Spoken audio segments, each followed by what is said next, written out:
lot of bad reviews on the internet about this camera, and I don't mean bad in the way they're saying this is a bad device. I mean they're just bad reviews. So hopefully in this video I can give you some actual useful information about this device and whether or not it's worth the money. What we'll do, we'll split it up into a few parts. First of all, we'll talk about the image quality, and we'll take some comparison from, say, the Insta360 X4 that's just been released. We'll talk about the usability, the app, the UI and stuff like that, and talk to you about whether or not it's an easy and simple camera to use. We'll take a closer look at the hardware, the actual device and the specs of this camera. And then lastly, we'll go over some pros and cons about this camera, things that I've just noticed after using this for a couple of weeks now. So let me tell you about the specs of this particular device. It can record up to 5.7K in 30 frames per second, 360 video. It's got dual 1/2-inch sensors either side. This is, of course, a 360 camera, 2 cameras, then the stitching line is removed in post-production. It came in the box with everything you need to get started, apart from a selfie stick. So if you're looking to put this on a selfie stick, do some vlogging with it, or actually put it in the middle of a room to take like 360 photos, you need to purchase yourself an invisible selfie stick. You've got 8K time-lapse and 72 megapixel photos, 360 photos, which equates to about 12K. So you've got some really good resolutions in here. It's not the 8K that you get from the Insta360 X4 in 30 frames per second 360 video, but it's still that 5.7K, which looks to me pretty damn good, to be honest. The image quality I'm seeing out of this from my initial testing is really, really impressive. It's got a HDR mode, it's got a smart AI tracking mode, which I'm presuming tracks you in post-production and keeps you in frame. It's even got a Google Street View mode, which allows you to record specifically for Google Street View. And that, with my sort of initial testing of this camera, is where I see this camera shining. It's not a vlogging camera because, one, it's not waterproof. The SD card slot is actually just sort of open and the charging port is open. This is more of a stationary fixed shot sort of photo 360 camera or Google Street View 360 video camera. That's where I see this shining, because, you know, I've got to say the image quality out of it is pretty damn good. So you're going to get some really good high-res images out of this camera for those particular purposes. So if you are a real estate agent or something and you're taking a lot of 360 photos for your clients to upload onto your website so people can look around on the website, then this would be a very, very good option, especially because the app is pretty easy to use, but we'll touch on the app and the software in just a second. The one place where I've seen it sort of struggle when it comes to image quality and video quality is stabilization. There is 2 lots of stabilization on this. There's fixed stabilization, which is when it's in a fixed position, so no stabilization, and then there's follow stabilization, so that adds some kind of stabilization to the video quality as you're walking around and the camera is basically following you. So that is where it lacks. So that's why I think this is more of a fixed position 360 camera for the things I've talked about previously, just than a video centric 360 camera in particular. So as far as hardware goes, it's pretty impressive. The build quality is good. It's got 2 1/2-inch sensor lenses on here. They are not replaceable. So as with most 360 cameras, you have to be careful of scratching the lenses because it will affect the image quality. The screen is 3 inches and touch sensitivity is good, actually. You know, better than something like the GoPro Max, for instance. I've been impressed with the way that you can sort of navigate the menu, and the responsiveness is very nice, and it's clean, it's bright, it looks like a good, decent screen. You've got a 1/4 inch on the bottom for mounting it to a selfie stick, and it's got like a little tally light on the front, which is handy to know when you're recording, when you're looking at this screen side anyway. So build quality wise, it's similar size as well to the Insta360 X4, similar weight, but it's great quality build. I do like it, and it doesn't feel cheap in the hand. It feels like a really well made device. So just for comparison, this is the Panox V2 versus the Insta360 X4, recently released a couple of days ago as of filming this video. We've got 8K 30 video on the Insta360 X4, and we've got 5.7K 30 on the Panox V2.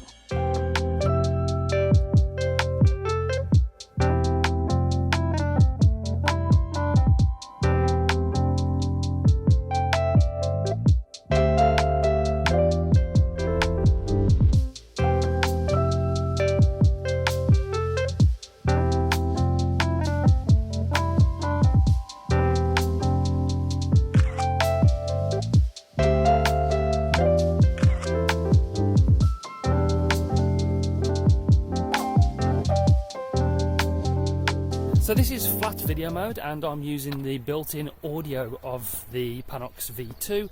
You've got this option, so if you just want to use it as like a vlogging camera, just handheld, you can. There's that option. It's 1080p at 60 frames per second, or you've got 720p. You have got the option to shoot in 9x16 or 16x9 like this. So, you know, that's another option. This is, you know, standard normal camera as well as a 360 camera, which is another good option, another use case scenario if you like. How does the audio sound? Let me know. Comments down below.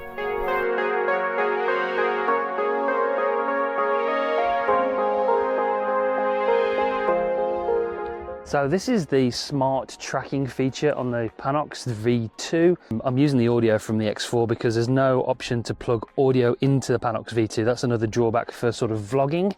But I'm using the smart tracking feature. In 16x9 you can select 9x16 for vertical video as well, so I'm guessing this keeps you in the frame. So yeah, it does a pretty good job of keeping me in frame. The one other thing I've noticed is there's only 30 frames per second in 5.7K. There's no 25 or 24, so for more professional video purposes that might not be ideal. And then there is 2.5K in 125 frames per second 360 mode, so it has got slow motion, but it is reduced down to 2.5K, while with the X4, if you want more slow motion options, you've got those frame rates in there. 5.7K 60, you've got 4K 100, and you've also got bullet time 5.7K. Yeah, this is a smart tracking. It seems to be working pretty well on the camera. As I'm just walking around, it's keeping me in the frame. So yeah, this, you know, could be a good option. If you're live streaming or you're recording yourself for some kind of event, then to keep yourself in frame the whole time, this is a good option. So let me just jump into the app and show you what the app is all about, because it's relatively simple, but to be honest, it does the job. And again, I am hitting on GoPro a little bit because they haven't released a 360 camera in years and their software is absolutely hopeless. This software is simple, but it's better than the GoPro software. It's very easy to use. So, I mean, basically you've got Discover, which gives you tutorials on how to use a camera. You've also got Featured, which is sort of different shots that people have got. You've got your album, which is on the camera, which is your SD card inside there, and then in the app, once you've downloaded it, you can edit it on the software. If you go into camera, you can control the camera from this. So we go into the camera bit here, and it's low battery, but we can go to 360 video mode. You can switch for all the modes along the bottom. Here, AI tracking, slow motion video, time lapse, 360, live screen, live screencast, live streaming, and then you can change the frame rate and whatnot. Up here there are different options to change the field of view, the aspect ratio, and the stabilization. Basically it's not too bad. Then you've got language, watermark.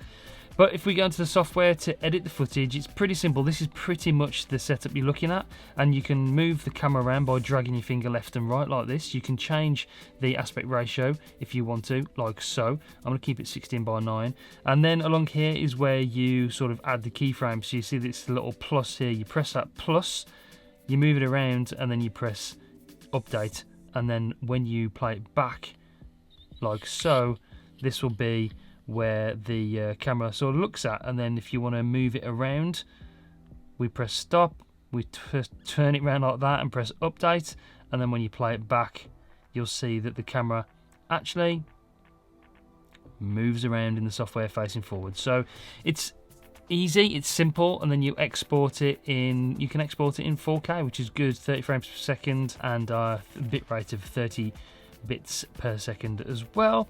So yeah, the footage that you get out of it and the application is simple, easy to use, and that is quite important when it comes to 360 footage. We all know that there is post-processing involved in 360 footage. Insta360 make it really easy. Their app is sort of leaps and bounds ahead of everybody. But if you're just starting out with your 360 adventure, then this application, simple to use, easy to use, straightforward, and anybody can use it. So yeah, pretty impressed with it actually.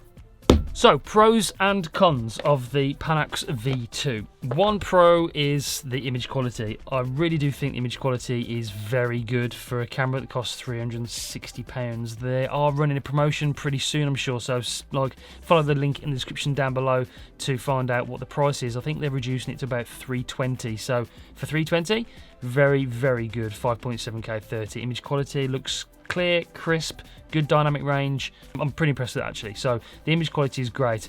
The build quality of the actual device is exceptional. You know, you can't complain at all. It's similar sort of build quality to something like the Insta360, but the only drawback is that it's not waterproof. You've got those ports that are open, so you have to sort of bear that in mind. The app, easy to use, although simple. It's simple.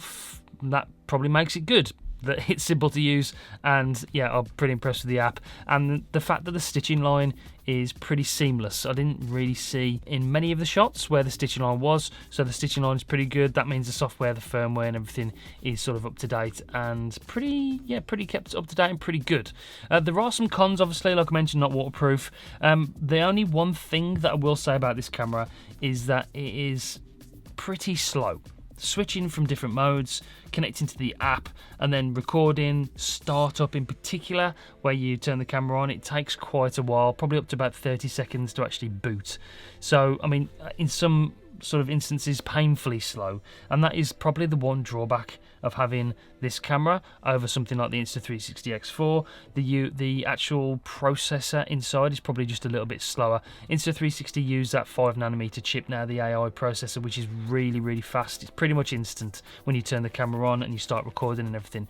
Hand gestures and voice control, those features are sort of lacking from this because it is a cheaper device, but it doesn't sacrifice build quality or image quality. It's just that sort of processing power isn't really inside of this device, and that is probably the only really one big drawback of this camera. If you're willing to sort of deal with that and you can cope with that kind of drawback, then this is a great camera. I really do fully recommend it, and I wouldn't recommend it if it wasn't a good device. If you're somebody in particular that's looking to get into 360 photos, sort of Google Street View, or you're a real estate agent that isn't really on a time crunch, you can just take photos and take your time, image quality is fantastic and it would be a very good device for you. So yeah, the Panox V2, fully recommended by me. That's it for this video. Stay tuned for more videos coming really soon. We've got plenty of new videos and new releases hopefully in the near future. So subscribe, really does help, and I'll see you in the next one. Bye guys.